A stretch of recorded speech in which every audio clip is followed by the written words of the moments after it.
There is chaos going on behind me, but we have finished our Sunday lunch and I want to talk through chicken stock and then chicken stock cubes. So I have got leftover veg, leftover vegetable water, leftover gravy, basically all the leftovers in my stock pot.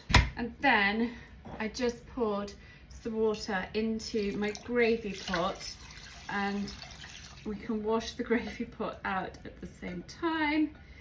Now I'm going to pop the lid on, bring this to the boil and let it simmer for hours in the simmering oven of the Aga, and then we're going to have our stock, but also the leftover veg and bits of chicken in there. I'm going to strain and make those into chicken stock cubes.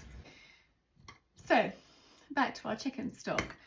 This simmered in my stock pot in my Le Creuset in the Aga. I brought it to the boil. I then let it simmer for about 5 hours.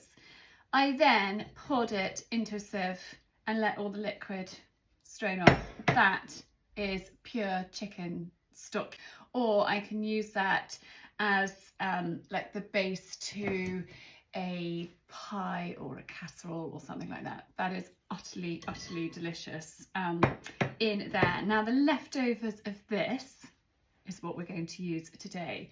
I'm going to put it all in a jug. I've actually got some chopped parsley left over from something else. I'm just going to add that in there. Now all the veg and things I'm going to want to keep. I don't want the bones. So this is probably my least favourite job. I've washed my hands. I would rather do it without gloves, but because then you can actually pick off all the meat that you want. So that is all going in there, and the bones in the jug, keeping all of the veg that is full of flavour, keeping all of the skin. Everything that's not a bone is going into my jug. So all the bits I want to keep are in my jug. Sorry, the dogs are all shaking. Girls, go and lie down. Good girls, well done. So all the bits I want to keep are in my jug. Now I'm going to add a good couple of pinches of sea salt. And I'm just going to puree this all up together. Once all pureed up, I've transferred it into a dish lined with greaseproof paper. I don't have any ice cube trays. I need to get some since we moved here. I don't have any.